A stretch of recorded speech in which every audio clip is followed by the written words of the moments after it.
Hey everyone, a short and entertaining, I think, podcast today. Just myself and many of our great speakers from our recent We Love Our Heart conference, too. We ran it a couple of weeks ago and it was superb, if I say so myself. So, I'm going to give you a taster and some snippets from some of the fantastic speakers, experts, just a little bit of their talk, and then a quick flash at some of the Q&A that we ran with all of the attendees coming in and able to ask questions. So we'll start off with Arthur Agatston, MD, cardiologist extraordinaire, inventor of the cardiac CAC scan algorithm, the Agatston score, and he gave us a great talk on the importance of insulin in modern chronic disease root cause. Here we go. What we've discovered more recently is that Japanese women, as they go from Tokyo to Honolulu to San Francisco and to the West and put on weight, they also develop higher levels of breast cancer. And in fact, the same breast cancer levels we have in the West. And it's been correlated directly that it's not the obesity per se that's an association, it's the insulin levels associated with obesity. Oh, Arthur, There good he is. man. Here's one specifically, actually, Arthur, for someone like you.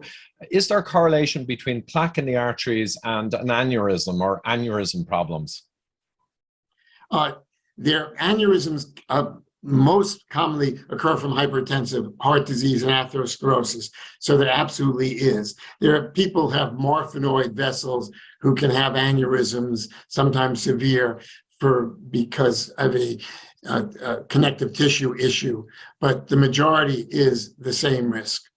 Ah, Arthur, incredible man, incredible expertise, delivering unbelievable cardiac and chronic disease prevention over many decades. Next up, I'm going to show you a brief snippet with Dr. Malcolm Kendrick, and he gave us a talk around pharma, big pharma, and medications versus addressing the actual causes of disease. So it was a cautionary tale. So here's a snippet and then just a brief glance at some of the Q&A session.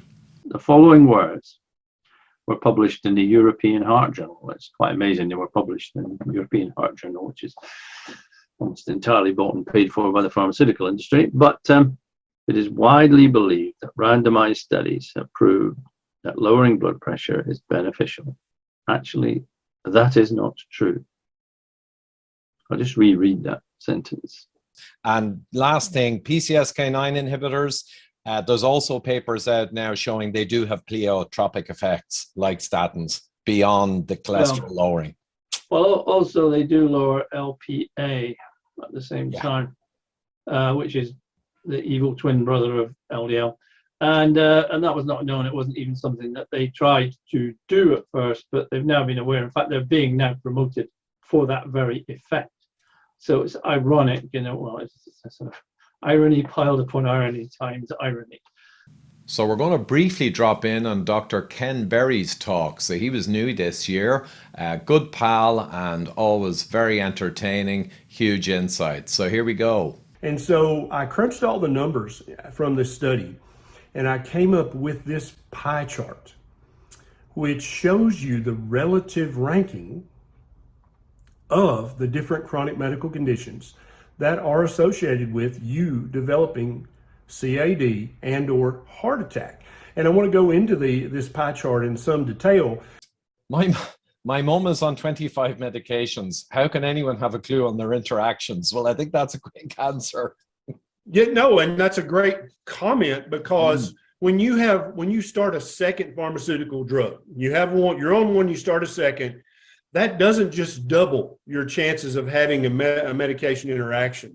And then when you start adding 5, 10, 15, 20 medications, it's literally an exponential increase. Yep, Ken's a treasure.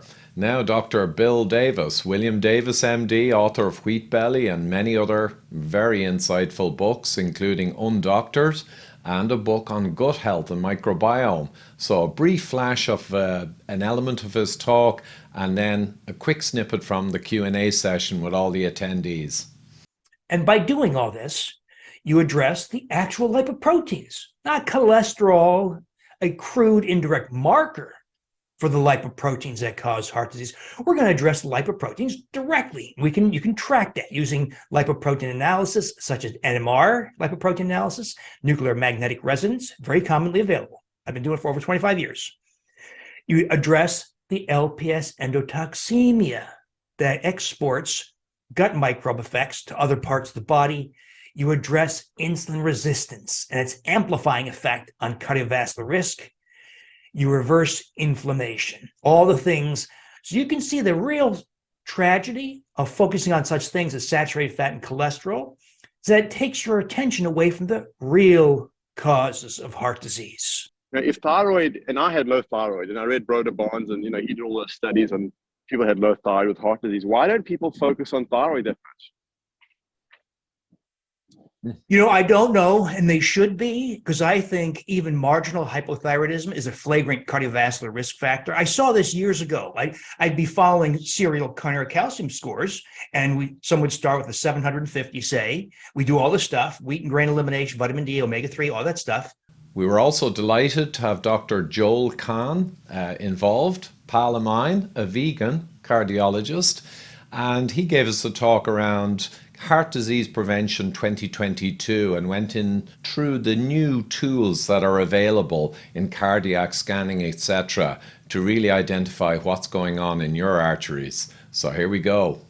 And what we've identified in research studies is not all plaques have the same risk.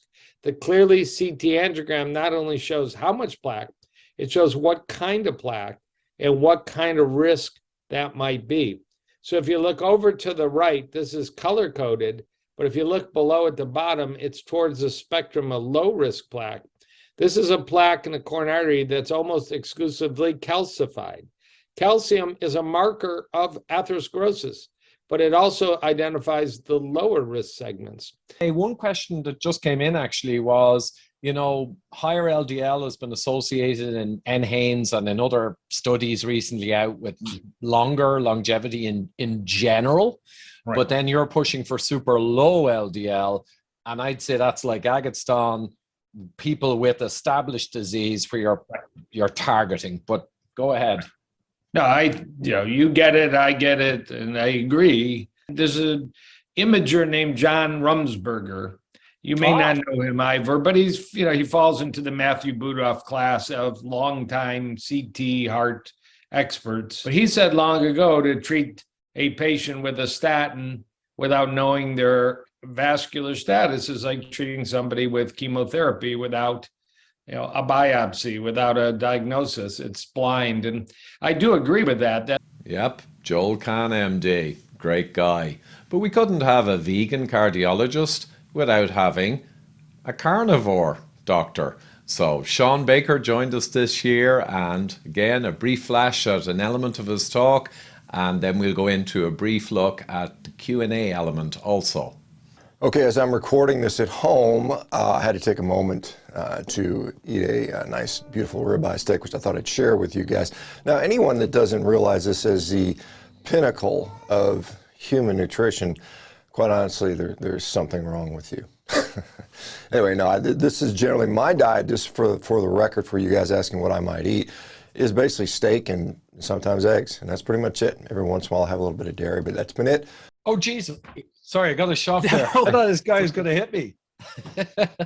I got a question straight away, and we're tight in the questions, so we're going to bang through them quick questions and answers. My husband thinks carnivore is bad for uric acid and gout. Oh, well, that's an old one. Yeah. What do you think? Well, I mean, so I think that if we really look at gout, it is really a metabolic disease side effect, basically. I think that's what you're looking at. When you improve your overall metabolic health, it's insulin sensitivity, decreased inflammation. I think gut health goes into that. Typically what we see is gout goes away. Now, initially, if you're still metabolically compromised, if you're obese and you've got all these things going on, you go carnivore, you may see a gout flare up initially. We see that in a small percentage of people. Fair play to you, Sean. Take no prisoners, eh? Anyway, I will only go through one more clip of Dr. Mike Eads, author of Protein Power, good friend, and he gave a fantastic talk that was really, really captivating on the incretins and the insulin response system in your gut that really drives the bus mostly. So I'll give a brief clip of a fascinating study he went through. He went through many, and then touch on a Q&A, and then we'll wrap it up. And what they did was they took all of the pellets and ground them up. And they ground up the Western diet and the high-fat diet and the regular chow diet, and they ground them up to where they were the same particle size. And when they gave those to the mice, this was the chow diet, this was the high-fat diet, and this was the Western diet. So you can see they gained the same amount of weight on each diet, irrespective of macronutrient composition. And so that gives a lot of credence to the idea that it's not necessarily even the macronutrient composition, but the degree of processing that has gone into the foods, at least for mice. And you can see over here, this is from the paper. I had to build this slide so you could see it better, and I didn't want you to think that I was not hewing to the actual paper. With CGM, is it better to maintain less blood sugar spikes or lower sugar level overall? Can you do an experiment to eat types of foods to keep sugar low?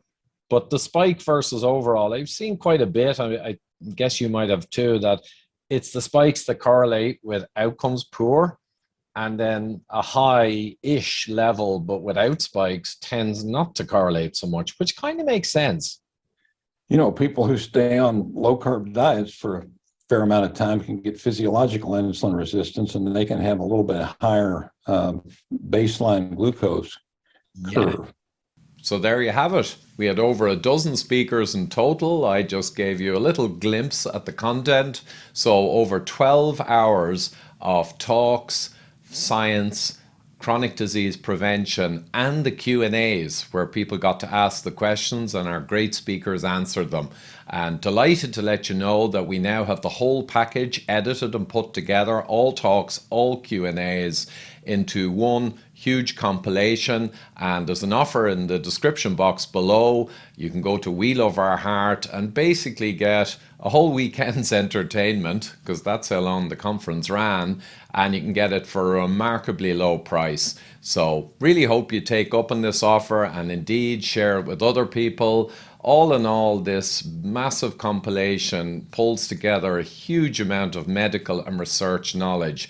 And really, if you do go through all these talks and indeed be entertained by them as you learn, you know, you will have a huge armory to have discussions, debates with others, but most importantly for you yourself to hone your health, your productivity, your longevity, your general mental well-being. All aspects of joy of life can be gained by fully understanding how the human machine works and how you make it really home.